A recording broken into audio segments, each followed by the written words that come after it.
Hello, everybody, and welcome to the Monday Market Update. I'm Daniel Ackerman. I'm a realtor in New York City with the Queens home team of Keller Williams, serving Queens, and I'm also the Brooklyn and Manhattan specialist on the team. So we serve Brooklyn, Queens, and Manhattan. And this is the Monday Market Update where we go over mortgage rates, interest rates, and all of the interesting real estate headlines for the past week. So let's jump in with the mortgage updates. We get our mortgage updates from themortgagereports.com. We're not affiliated with that website.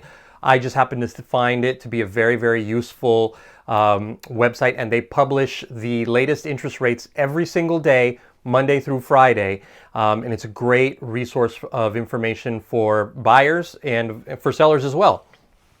So the news with the mortgage rates today is that the conventional 30-year fixed last week was hovering around 3.19 for the 30-year fixed, and today, Monday, March 21st, is now up to 3.31. So it ticked up 0.2 of a percentage point.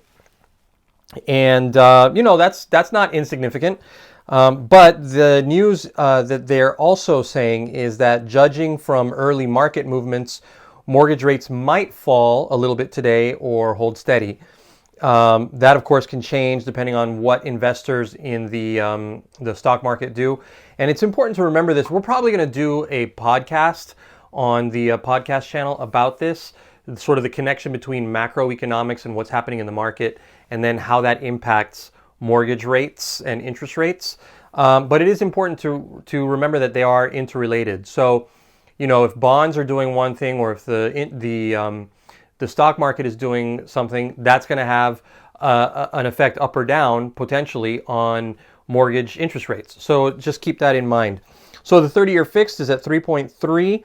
The 15-year fixed is at 2.7. So if you think you can handle a higher monthly payment, the fixed 15-year might be a good idea. And if the absolute lowest interest is what's important to you and you're not buying your forever home, you might want to look at a 5-year adjustable rate mortgage. That right now is at 2.38. Very, very low interest. Of course, that's not the right product for everybody, but if you're going to be in a place for less than 5 years, then that might be a really, really great way to go. There are also 7-year and 10-year adjustable rate mortgages that typically have pretty low interest as well. So those might be good options to look at. And as far as the rate lock recommendation, Mortgage Reports has been pretty consistent with this lately, which is that if you are closing anywhere from 7 to 60 days from now, go ahead and lock your rates. They're very low. They are going up and down a little bit here and there, but locking your rate is the best way to lock in and protect against any potential increase. It may not be as low as it was yesterday, but that's okay. What you want to avoid is it going up. So they are recommending that you lock in your rate if you are closing anytime within the next 60 days. Okay, that's mortgage rates and interest rates. Now let's go to some of the headlines. And I'm just scrolling through my news feed here. Here's one. This is from brickunderground.com. There'll be a link in the description below. But the Biden administration is considering changes to the federal estate tax. And this would raise more money from very wealthy people in the United States, of which, of course, there's quite a few in New York. Historically redlined neighborhoods. And if you don't know what redlining is, it's a practice where certain people were basically prevented from moving into certain neighborhoods. It was discriminatory practice which the real estate industry has struggled for many, many years to counteract. But historically redlined neighborhoods, including parts of New York City, are at an increased risk of flooding, according to Bloomberg News. Nearly half of New York City's workers won't return to offices until September. And my fiance, perfect example, she works for a hedge fund here in the city, and she will not be returning to the office until September. And even then, it won't be necessarily full-time. So about half of New York City workers are experiencing that same situation. Fully furnished move-in ready apartments are the hottest new amenity, according to the New York Times. So a lot of people are looking for fully furnished apartments. About 80% of New York's adult population will be eligible for the COVID vaccine midweek when appointments open up to public-facing workers. So this is fantastic news. Will help the real estate market get back to more of a normal environment.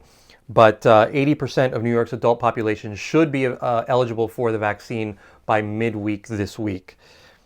Transport, housing, resiliency, broadband, and green projects are among New York's pressing infrastructure news, according to the Gotham Gazette. I would tend to agree with all that.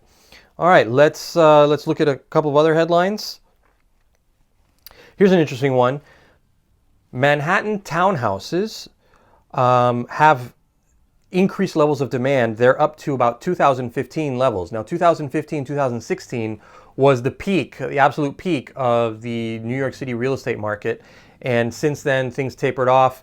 And then we had the dip, of course, from COVID. But townhouses are now seeing a lot more action. And the explanation that they're giving is basically that, people are looking for more space. They now are no longer looking to get into that condo for the same dollar, for the same money that they can spend on, a multi-million-dollar condo. If they can do that, then they might as well jump into a townhouse where they have a little bit more space, more rooms. Maybe they're working from home. There's an outdoor area, et cetera, et cetera. So a lot of this being driven by COVID concerns. So we'll see how long it lasts. Once this pandemic is under control and starts to taper off, maybe that will change. Maybe it'll stick. We don't know. So that was the townhouses. What else we got here? New York City laws against short-term stays also apply to 1- and 2-family homes, say the courts. So what this is all about is Airbnb, basically, right? So if you're not aware, there were some lawsuits that went through New York City a few years back when Airbnb became a popular thing. Basically started by the hotel industry because they felt that people renting out their apartments on Airbnb was undercutting their business and it was a violation of New York City law. Well, it turns out that the courts agreed, and so they prevented people from renting out their entire apartments on Airbnb for short-term stays because it basically violates the hoteling laws in the city. What they said was basically you could rent out a room on Airbnb in a place that you were living in, but you could not rent out a whole apartment that you were not living in for short-term stays, anything under 30 days. Okay. Now, some people thought that maybe they could still do it with a single-family home or a 2-family home where they rent out their house, or if they're in a 2-family, they live in 1 floor and they rent out, let's say, the upper floor. Well, the city has now clarified that, and the courts have ruled that no, that in fact is also a violation of the city laws, so you can't do that. So if you're doing that, just be aware that it's not in line with New York City laws, and you take a big, big risk. Okay, and I know that those fees that they charge people are really, really steep. So if you get caught, that's not fun. Here's an interesting one. Now, COVID has obviously had a huge impact on the city's revenues. The city's not collecting revenues from parking fees. It's not collecting revenues from a lot of property taxes are not getting paid. All kinds of things. The MTA, they're not getting any revenue from public transportation. So the city's revenues have been impacted deeply, and it's probably going to have an effect for several years. So it looks like the city's trying to find new ways of generating revenue. And one of the things that they've decided, or one of the things that are being floated, is this idea for 3 full-scale casinos that could get put on a fast track for development in New York City. So that's pretty new. There's also a plan for a new development from 2 trees that would include a sandy beach along the East River, part of a 6-acre public park in Williamsburg. So that could be nice. And that is about it. Now, here are a couple of the national headlines. And what's really interesting about looking at the national headlines is to see just how different they are from the New York City market. So here's one on Realtor from Realtor.com, how the U.S. housing market was rocked by COVID-19 and where we go from here. And it's talking all about how the market was just on fire in the last year. And I can attest to that because I just bought a home this past year, and it was crazy. There was bidding wars and everything. It was nuts. But I bought in Jersey, just across the way from Manhattan. And it's a completely different story in Manhattan and New York City. Now in New York City, what we were seeing is our single families and two families were selling, but all the co-ops and condos, they just are not selling. And it's a very, very challenging market. And there's a ton of inventory, which is a complete reversal from what the rest of the country is seeing. There are parts of the country that are seeing zero inventory, literally no houses available. There are parts of the country where the inventory is getting bought up in 2 days, 3 days, 2 days, less than a day. So it's a really, really different environment elsewhere in the country.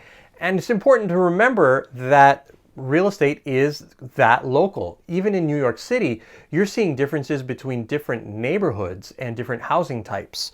So when you look at these national headlines, just remember to take them with a grain of salt because they don't necessarily apply where you live, okay?